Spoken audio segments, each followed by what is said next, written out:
this edition of Neeyamo's In Conversation.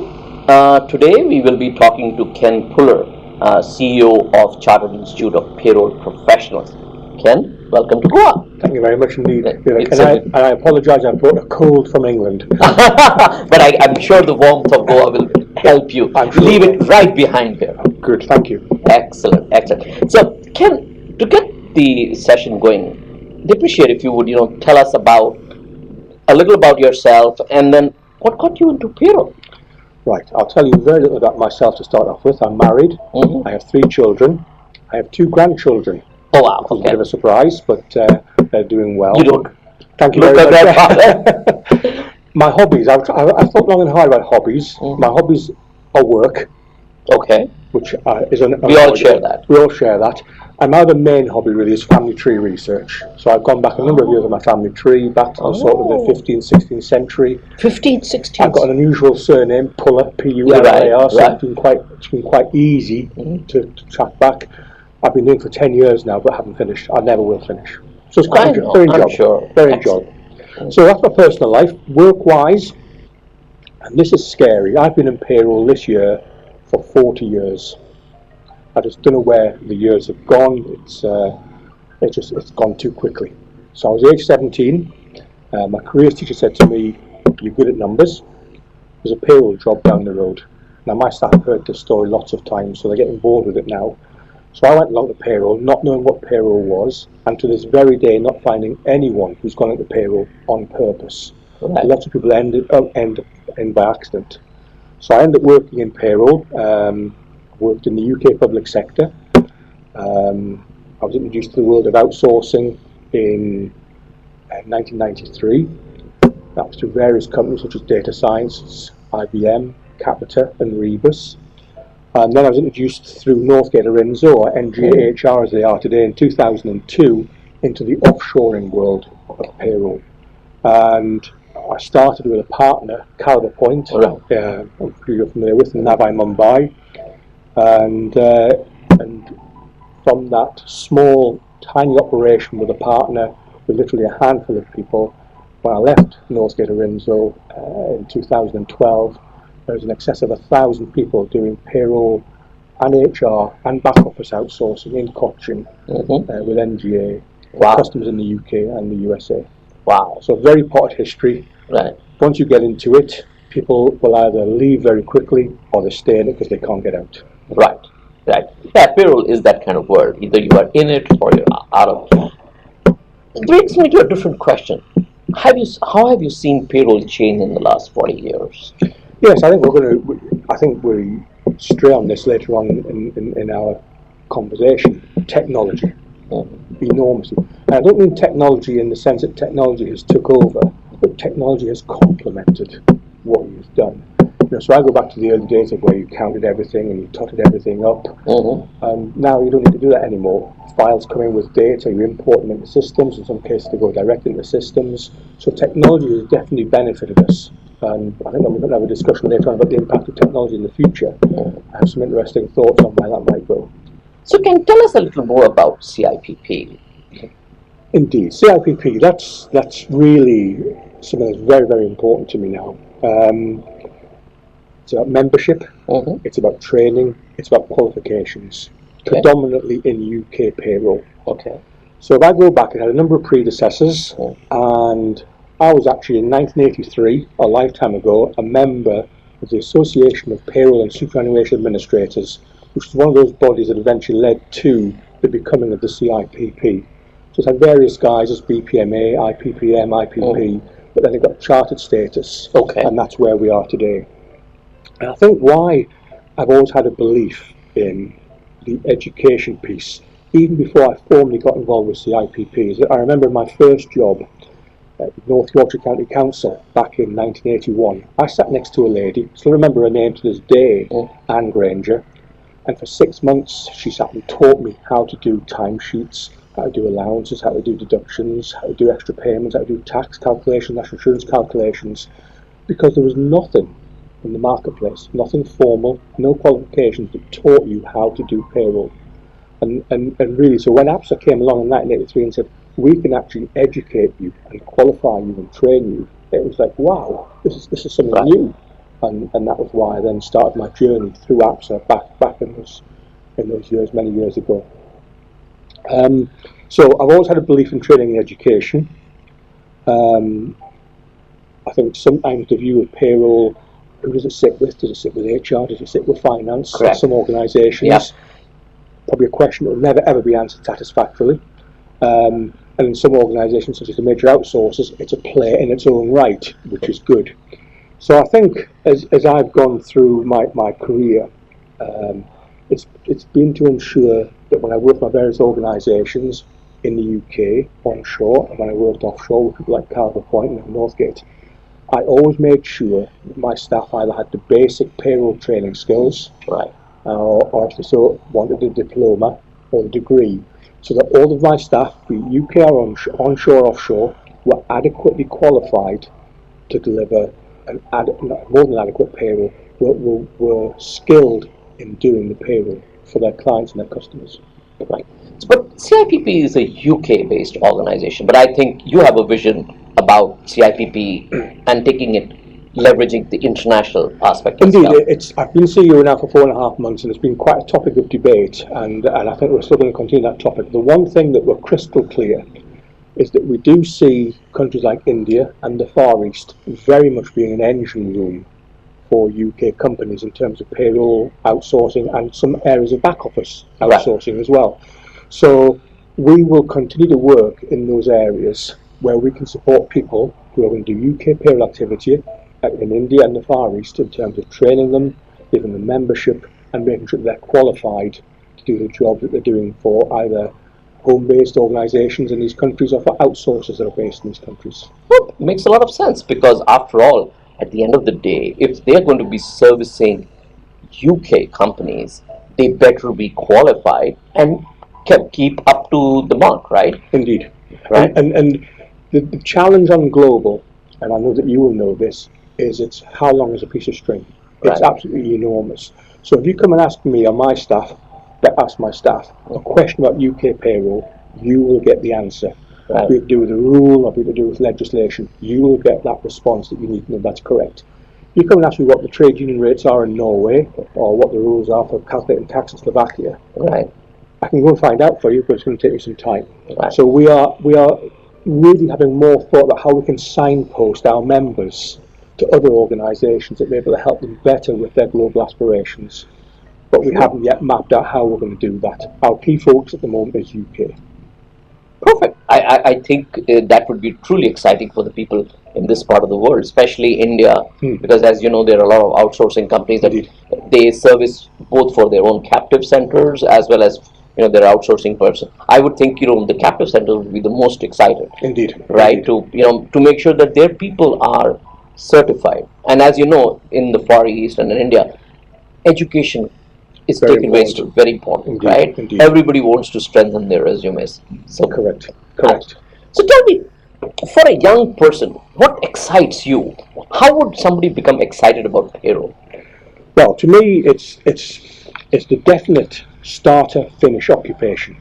You start someone in terms of making sure they get paid correctly, and you see that right at the end where you actually hand over that check or you do that bank deposit. So for me, I enjoy that. The rules are unambiguous. There's a clarity about it. It's Right. simple, and I need to be simple. There's no sort of interpretation. So when a rule comes out or a piece of legislation comes out, you know exactly what's got to be done. I think you get a massive sense of satisfaction as well out of knowing you've done a good job really well at the end when people are all being paid, that money goes to their bank account. But there's also a massive sense of responsibility, because in that payroll department, if you get it wrong or if you pay people late, you actually have the power to stop that organisation functioning. People can walk out. I've seen it happen. You can reduce morale on the shop floor. They get their pay slip and think, oh, it's wrong again. Therefore, they're not got the focus on working in the organisation that they're working in. So it's got an ultra responsibility to get it right. And that's why I rewind back to my second point about the CIPP. To me, it's important, therefore, that the staff who are doing that payroll are educated, trained, and qualified to do it, to minimise the risk of it being wrong. Right. Now, while most people might think payroll is like a back office activity, but you are so right. It affects the most important asset of any organization. Correct. It is their people. It is. So, Ken, coming to our main topic today of our conversation, evolving role of training for people in payroll. Let's start with the very basics. What are those qualities that you would look at when you're hiring a person for a payroll position? That's a very interesting question, and it's actually an area where I've modified my behaviour over the years on the basis that you never stop learning. I realise that now, even in my older years. In the beginning, at my mind's forefront was to appoint the most suitable technical or qualified person for the role, and that was my job done. I've got the right person in there. I then realised as time went by and I started recruiting people at a more senior level that I had candidates that fulfilled all that criteria. They were technically good enough, they were suitably good enough, and they understood payroll and the areas that I wanted. But what I honed in on was I wanted the best team player, the one with the can-do attitude, the one that wouldn't get easily knocked down and could actually stand up again and get on with it. And on that motto, it was appoint people that are better than you can. And make sure you have the best person at IT, make sure you have the best person at operations, make sure you have the best person at quality. And that's really the road that I've gone down in terms of being able to have a successful management team, Right. in terms of making sure that you recruit on that basis. So, in your mind, the managers need to have the extra traits. But what about the person at the ground level? You're saying that not only they need to have technical skills, but they need to be a team player. Correct. I think that's become much more important. I think, as I've gone through the years in different organisations, if you have someone who comes in at 9 o'clock and leaves at 5 o'clock, there's nothing wrong with that. That's what they're contracted to do. But I think we're in a world now where situations arise, and I think the word problem is now called a challenge. Right. Challenges arise, and you want that mindset and that ethic that says, do you know what, I'll just put my foot to the pump and I'll help get this one sorted out, rather than firing them out the door now. Now, it's not in the sense of taking advantage of people by regularly doing that. But if someone has the right mindset, that's such a huge success in terms of making sure your operation can be a success as well. Okay. But when you're looking to hire somebody, I guess, for a more global outlook, are there any other traits that you're looking in that person, or do you think that these basic traits of technical skills as well as being a team player? So, I think the basic core attributes stay the same, but there's no doubt about it that in the global area, you'll be tested in ways that you've never been tested before. There's no doubt about that. Culturally, that would be a difference.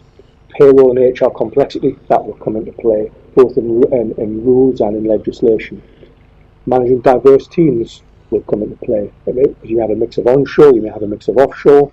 You have to cope with time difference. You have to cope with jet lag. You have to be able to spend considerable time away from home. That's not normal when you're based in the UK running a UK operation. So that's another dimension to the global activity.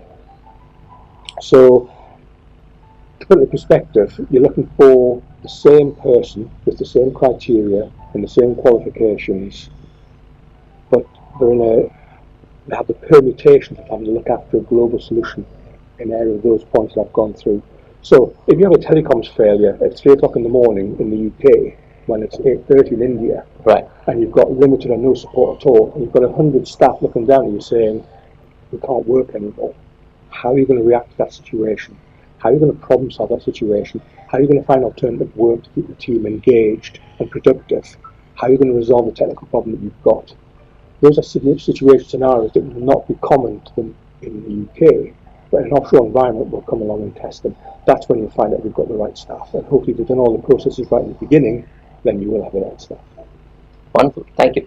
Ken, you've run very large payroll delivery organization. What are some of the key aspects of a very efficient payroll organization?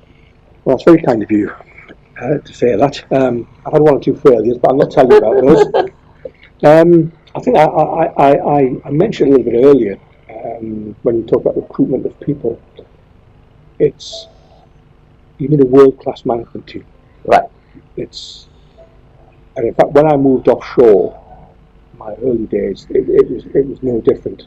So, for example, when I set up an issue with Cargo Point, I had a management team of 6 and myself.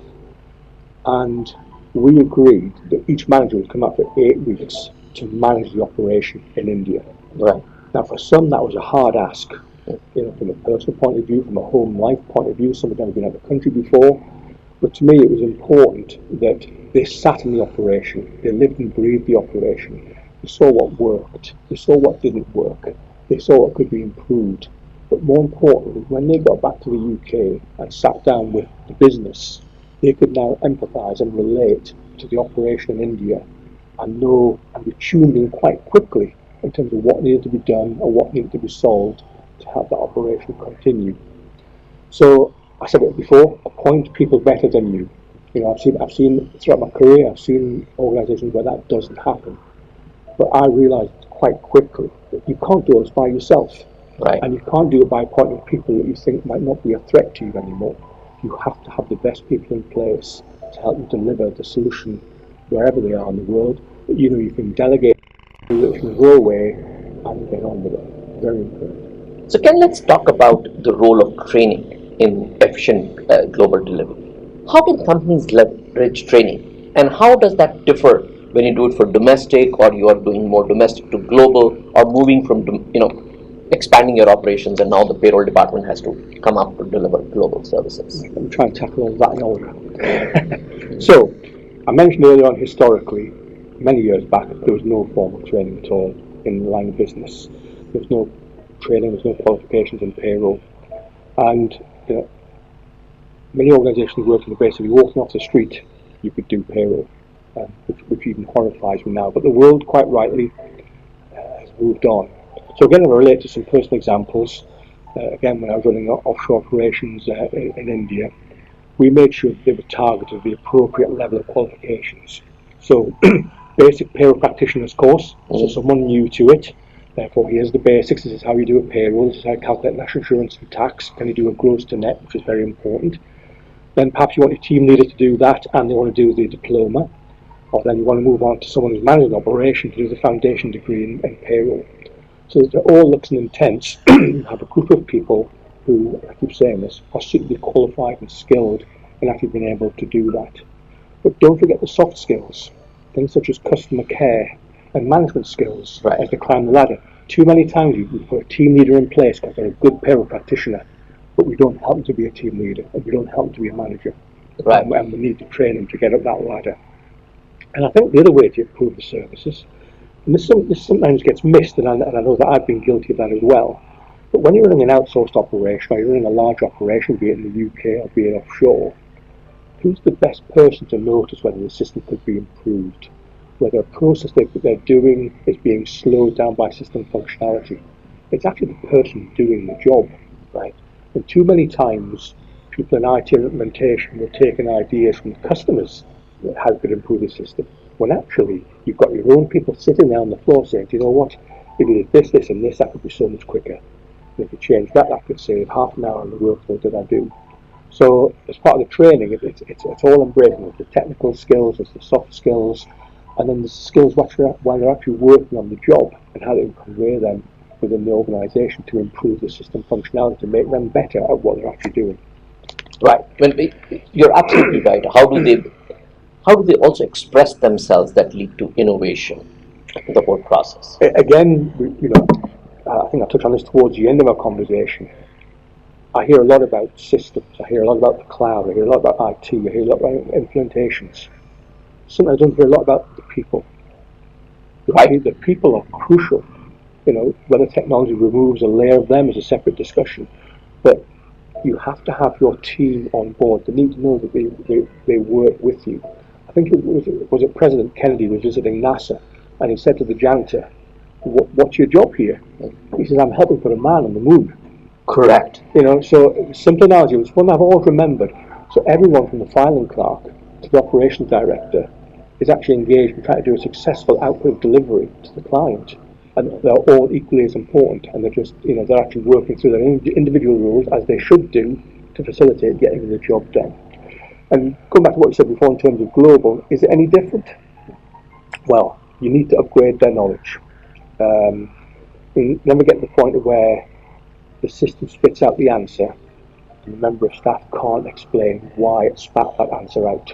Right. So if you've got someone working on a UK payroll or a USA payroll or a Canadian payroll, don't just put them in a chair and say, press the button and off you go, as many people believe payroll works, because that's not the right way to do it.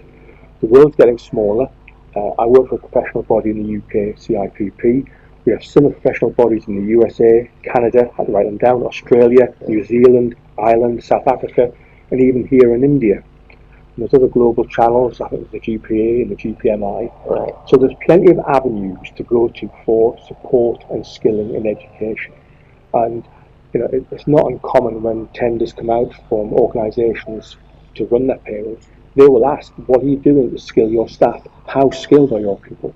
Because it's very important to them, and therefore it's really important to us that the quality they produce is based on something that's a firm foundation. You're so right. So that brings me to an important question, and you touched about that earlier. Technology has changed payroll the way it has been done. You've seen it change over the last 4 decades. From the time when I guess you were using calculators now to computers, right, that are doing data feeds, etc. There is an increasing feeling, especially for the newer generation, that payroll is going to be an automated task. The role of people, technology is removing people in payroll. What are your thoughts around that? Right. Another very timely question. I attended the SD Work European Conference in London last week, and they had a panel on there made up of various experts in the line of business, and this very question was asked. So the panel turned around and said, the audience has said, what will technology do? Will it reduce the number of people in your business, or will it increase the number of people in your business? And they asked for a vote. And it was split 50-50. So I look at the achievements that technology has done in my lifetime, and it's breathtaking. The improvements have been fantastic. We've made it much more productive, much less labour intensive than it ever used to be. It's helped in terms of reducing the number of errors. Functionality's got better. Systems have got quicker. Way of storing information has got better, and that's all fantastic stuff to me. But to me, the human interface will always be required, and it needs someone to be the voice of explanation and understanding. Right. But my caveat is, let's see. Yeah, absolutely. So payroll, as we all know, is always crunched up, right? Towards the end of the month, if it's bi-weekly payroll, end of the fortnight or end of the week, and for the department itself, it can be extremely stressful. How have you coped with stress all these years? Right, well, people who know me will know that stress is not one of my characteristics, which I take as a blessing. Right. I'm glad that I don't have that way of dealing with things. So again, problems or challenges, as the modern word is, have, do, and will continue to occur. It's very important as leadership, as part of the leadership team, to step back, take it in bite-sized pieces, and analyse what's happened. Communication, the biggest failure in things going wrong. People don't talk about what's happening, what's going on, how it's going to be resolved. Set expectations and deliver. I know that sounds very simple, but if you take that scenario, look at what the issue is, understand it, communicate with the customer, tell the customer it's going to be fixed, and deliver it, then it just makes it so much simpler. And I don't want to underestimate that, because there has been challenges where things have either got a bit more, got tougher than that. But basically, if you address it that way, and your team come with you, and you see that you're calm and dealing with it, then they will generally try and adopt the same policy. That's my motto anyway, and it's been successful on lots of occasions. So that's my answer. Wonderful, thank you. So, I'm sure every new global payroll manager would want to look up to you and get your little tidbits of experience, some tips. So, can you give our global payroll managers some tips about how they can make themselves better?